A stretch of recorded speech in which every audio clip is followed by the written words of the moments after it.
One of the primary goals of postoperative recovery is pain management.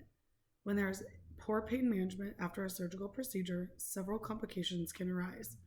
Delayed wound healing, pneumonia, deep vein thrombosis, and infection are all some of the few types of complications that can arise. Several factors can play a role in inadequate pain management. One newer procedure called a transabdominal plane block has been proven to help pain management postoperatively, as well as prevent additional complications. This procedure is known to be used in abdominal type of surgical procedures, either open or laparoscopic. There have been dozens of studies since the initial introduction of the TAP block back in 2001. To continue to prove the efficacy of this type of procedure, additional monitoring of patients after consenting to the TAP block will ensure optimal results are provided. The additional data that would be provided, including this procedure for as many surgical procedures as possible, will also provide the minimal complications. The TAP block is used as a part of a multimodal analgesic management for abdominal surgeries that include the use of at least 2 non-opioid analgesic agents. For example, acetaminophen, non-steroidal anti-inflammatory drug, gabapentin, IV lidocaine, ketamine, or additional local anesthetic wound infiltration, in addition to oral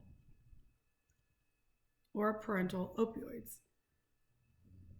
There are 2 types of TAP block techniques: a unilateral block that is used for a one-sided procedure, such as an appendectomy, cholecystectomy, nephrectomy, or a renal transplant. A bilateral block is used for a midline or transverse abdominal incision, such as a ventral hernia repair, umbilical hernia repair, exploratory laparotomies, colostomy closures, cesarean delivery, hysterectomy, a radical retropubic prostatectomy, bariatric surgeries, inguinal hernia repairs, or laparoscopic surgeries. Initiating the TAP block with more surgical procedures will need to formulate a plan at either a hospital or an ambulatory center in hopes of a majority of patients that will consent. This could be a mass consent for one specific surgical procedure or as many procedures allowed at that specific facility. More information provided will enhance not only the surgical technique, but will allow certain changes that need to be made in order to provide even more optimal recovery and pain management.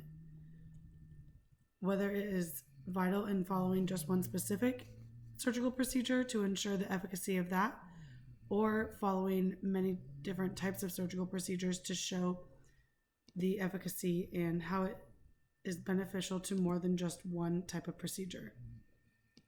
In addition to a TAP block, wound infiltration with local anesthesia is very similar.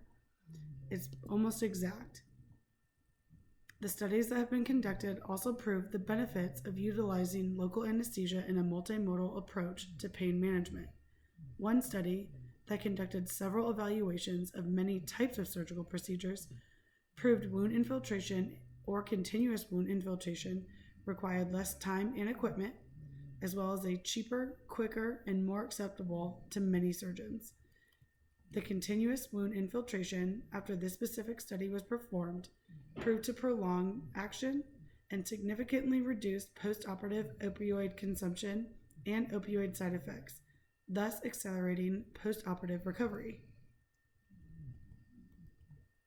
In addition to TAP blocks or wound infiltration using local anesthesia, the Enhanced Recovery After Surgery initiative can emphasize the benefits of this procedure as well. As an additional factor for a multimodal approach, it is important to include the different additional steps that could be taken to provide the patient with the best optimal outcome for them during their postoperative recovery.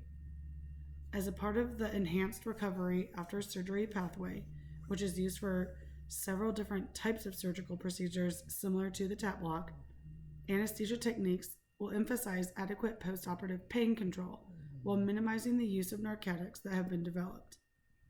Adequate pain control maintains homeostasis by blunting the stress response, reducing postoperative ileus, and promoting early mobilization.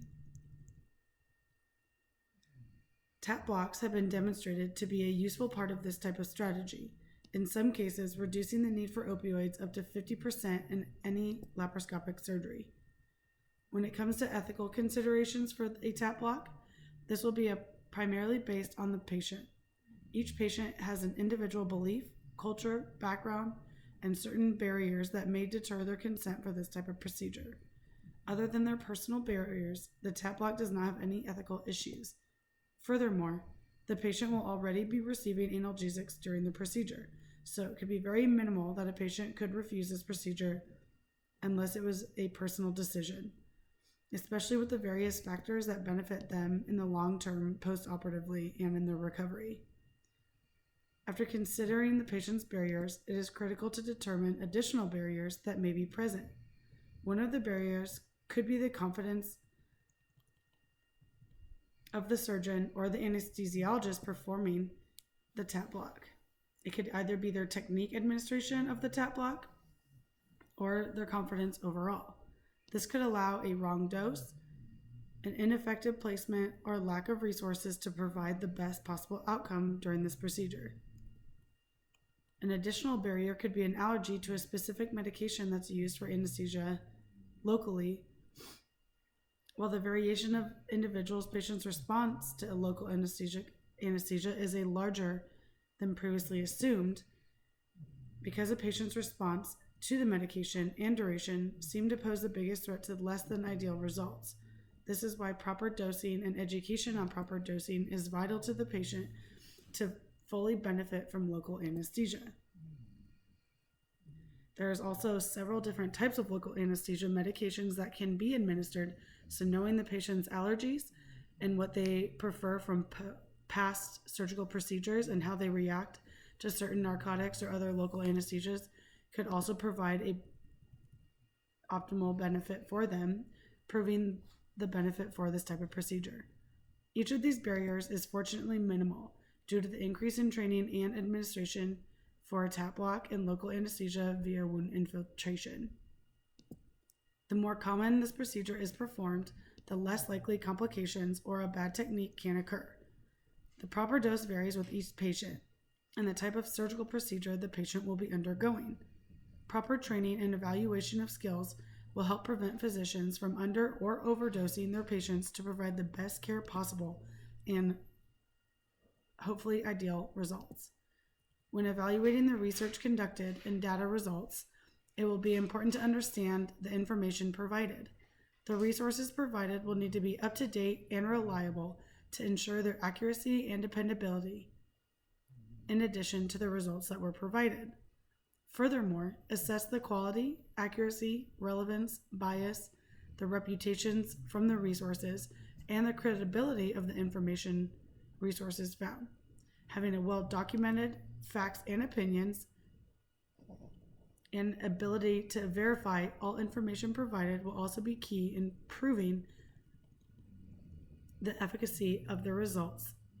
When implementing how to share the data and results that stem from utilizing the TAP block, healthcare systems and facilities must understand the cost benefit for them, in addition to the benefits for the patient stated earlier.